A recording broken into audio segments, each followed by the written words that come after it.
Hi ಎಲ್ಲರಿಗೂ ನಮಸ್ಕಾರ. ನಾನು ನಿಮ್ಮ Priyanka Ajay. Welcome back to my channel Priya Ajay cooking and vlogs.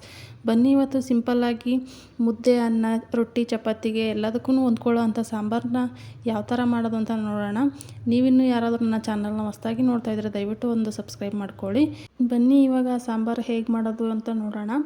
ನಾನಿಲ್ಲಿ ಒಂದು 2 ಟೊಮಟೋನ ಕಟ್ ಮಾಡಿ ಇಟ್ಕೊಂಡಿದ್ದೀನಿ. ಅದೇ ಥರ ಖಾರಕ್ಕೆ ಒಂದು 6ರಿಂದ 7 ಹಸಿಮೆಣಸಿಕಾಯಿ ಮತ್ತು ಒಂದು ಗಡ್ಡೆ ಬೆಳ್ಳುಳ್ಳಿನ ಸಹ ಬಿಡಿಸಿಟ್ಕೊಂಡಿದ್ದೀನಿ. ಅದಾದ ನಂತರ ಒಂದು ಅರ್ಧ ಕಟ್ನಷ್ಟು ಪಾಲಕ್ ಸೊಪ್ಪನ್ನು ಸಹ ತೊಳೆದು ಹೆಚ್ಚಿಟ್ಕೊಂಡಿದ್ದೀನಿ. ಅದಾದ ನಂತರ 1 ಲೋಟದಷ್ಟು ಬೇಳೆನ ಕುಕ್ಕರ್ಗೆ ಹಾಕ್ಕೊಂಡು ತೊಳೆದು 1.5 ಗ್ಲಾಸಷ್ಟು ನೀರನ್ನು ಸಹ ಹಾಕ್ಕೋತಾ ಇದ್ದೀನಿ. ನೀರು ಹಾಕೊಂಡ ನಂತರ ನಾನಿಲ್ಲಿ ತೊಗೊಂಡಿರೋಂಥ ಟೊಮಟೊ, ಹಸಿಮೆಣಸಿನ್ಕಾಯಿ ಮತ್ತು ಬೆಳ್ಳುಳ್ಳಿನೂ ಸಹ ಹಾಕ್ಕೊಂಡು ಅದಾದ ನಂತರ ಒಂದು 1/4 ಸ್ಪೂನಷ್ಟು ಅರಿಶಿಣ ಮತ್ತು 1 ಸ್ಪೂನಷ್ಟು ಎಣ್ಣೆನೂ ಸಹ ಹಾಕ್ಕೋತೀನಿ. ಅದಾದ ನಂತರ ನಾನಿಲ್ಲಿ ತೊಳೆದು ಹೆಚ್ಚಿಟ್ಕೊಂಡಿರೋವಂಥ ಅರ್ಧ ಕಟ್ನಷ್ಟು ಪಾಲಕ್ ಸೊಪ್ಪನ್ನು ಸಹ ಸೇರಿಸ್ಕೊತೀನಿ. ಈ ಪಾಲಕ್ ಸೊಪ್ಪು ಹಾಕೋದ್ರಿಂದ ತುಂಬಾ ಟೇಸ್ಟಿಯಾಗಿರುತ್ತೆ. ಈ ಪಾಲಕ್ ಸೊಪ್ಪು ಹೆಲ್ತಿಗೆ ತುಂಬಾ ಒಳ್ಳೆಯದು. ಹಾಗಾಗಿ ನಾನು ಜಾಸ್ತಿ ಈ ಸೊಪ್ಪನ್ನ ಬಳಸ್ತಾ ಇರ್ತೀನಿ.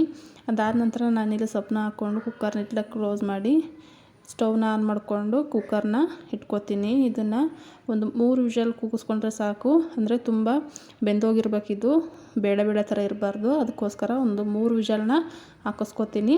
ಅದಾದ ನಂತರ ನಾನಿಲ್ಲಿ ಒಂದು ಚಿಕ್ಕ ನಿಂಬೆಹಣ್ಣಿನ ಗಾತ್ರದಷ್ಟು ಹುಣಸೆಹಣ್ಣನ್ನು ಸಹ ನೆನೆಸಿಟ್ಕೊಂಡಿದ್ದೀನಿ. ಹಾಗೆ ಒಗ್ಗರಣೆಗೆ ಒಂದು ಈರುಳ್ಳಿ ಮತ್ತು ಸ್ವಲ್ಪ ಕರಿಬೇವು, ಕೊತ್ತಂಬರಿನೂ ಸಹ ಹೆಚ್ಚಿಟ್ಕೊಂಡಿದ್ದೀನಿ.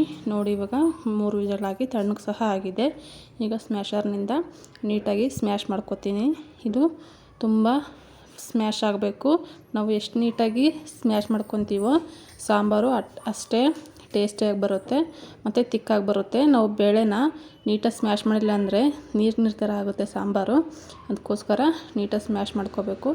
ಅದಾದ ನಂತರ ರುಚಿಗೆ ತಕ್ಕಷ್ಟು ಉಪ್ಪನ್ನು ಸಹ ಹಾಕ್ಕೊಂಡು ನಾನಿಲ್ಲಿ MTRದು 1 ಸ್ಪೂನಷ್ಟು ಸಾಂಬಾರು ಪುಡಿನೂ ಸಹ ಹಾಕ್ಕೋತಾ ಇದ್ದೀನಿ. ಹಾಗೆ ನೆನೆಸಿಟ್ಕೊಂಡಿರೋಂಥ ಹುಣಸೆಹಣ್ಣಿನ ರಸನೂ ಸಹ ಹಾಕಿ ಇನ್ನೊಮ್ಮೆ ಸ್ಮ್ಯಾಶ್ ಮಾಡ್ಕೊತೀನಿ ನೀಟಾಗಿ, ಎಲ್ಲ ಹೊಂದ್ಕೊಳ್ಳುತ್ತೆ ಅಂತೇಳಿ. ಅದಾದ ನಂತರ ನಾನಿಲ್ಲಿ ಸ್ಟವ್ನ ಆನ್ ಮಾಡಿಕೊಂಡು ಒಂದು ಪಾತ್ರೆನ ಸಹ ಇಟ್ಕೋತೀನಿ. ಪಾತ್ರೆ ಬಿಸಿಯಾದ ನಂತರ ನಾನಿಲ್ಲಿ 3ರಿಂದ 4 ಸ್ಪೂನಷ್ಟು ಎಣ್ಣೆನ ಸಹ ಹಾಕ್ಕೋತೀನಿ. ಎಣ್ಣೆ ಕಾದಾದ ನಂತರ ನಾನಿಲ್ಲಿ ಸಾಸಿವೆ ಜೀರಿಗೆನೂ ಸಹ ಹಾಕ್ಕೋತೀನಿ. ಸಾಸಿವೆ ಜೀರಿಗೆ ಚಟಪಟ ಅಂತ ಅಂದಮೇಲೆ ನಾನಿಲ್ಲಿ ಒಂದು ಮೀಡಿಯಮ್ ಸೈಜ್ ಈರುಳ್ಳಿನ ಸಹ ಕಟ್ ಮಾಡಿ ಇಟ್ಕೊಂಡಿದ್ದೀನಿ. ಅದನ್ನು ಸಹ ಸೇರಿಸಿ ಹಾಗೆ ಒಂದು 10ರಿಂದ 12 ಎಲೆ ಕರಿಬೇವನ್ನು ಸಹ ಸೇರಿಸ್ತಾ ಇದ್ದೀನಿ. ಒಗ್ಗರಣೆ ಫ್ರೈ ಆದ ನಂತರ ನಾನಿಲ್ಲಿ ಸ್ವಲ್ಪ ಕೊತ್ತಂಬರಿ ಸೊಪ್ಪನ್ನು ಸಹ ಚಿಕ್ಕದಾಗಿ ಕಟ್ ಮಾಡಿ ಇಟ್ಕೊಂಡಿದ್ದೀನಿ. ಅದನ್ನು ಸಹ ಸೇರಿಸ್ತಾ ಇದ್ದೀನಿ. ಈ ಒಗ್ಗರಣೆ ಬೆಂದಾದ ನಂತರ ನಾನಿಲ್ಲಿ 2 ಸ್ಪೂನಷ್ಟು ಕೊಬ್ಬರಿ ತುರಿನ ತೊಗೊಂಡಿದ್ದೀನಿ.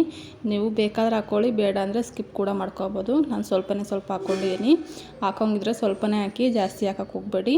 ಅದಾದ ನಂತರ ನಾನಿಲ್ಲಿ ಸ್ಮ್ಯಾಶ್ ಮಾಡಿ ಇಟ್ಕೊಂಡಿರೋಂಥ ಸಾಂಬಾರನ್ನ ಸಹ ಸೇರಿಸಿ ನೀಟಾಗಿ ಮಿಕ್ಸ್ ಮಾಡ್ಕೊತೀನಿ. ಇಷ್ಟೇ, ಇದು ಸಿಂಪಲಾಗಿ ಮಾಡ್ಕೊಬೋದು. ಮಿಕ್ಸ್ ಮಾಡಿಕೊಂಡು ಒಂದು ಲಿಡ್ನ ಕ್ಲೋಸ್ ಮಾಡಿ ಒಂದು 3ರಿಂದ 5 ನಿಮಿಷ ಮೀಡಿಯಮ್ ಫ್ಲೇಮಲ್ಲಿ ಕುದಿಸಿದ್ರೆ ಸಾಂಬಾರು ರೆಡಿಯಾಗಿರುತ್ತೆ.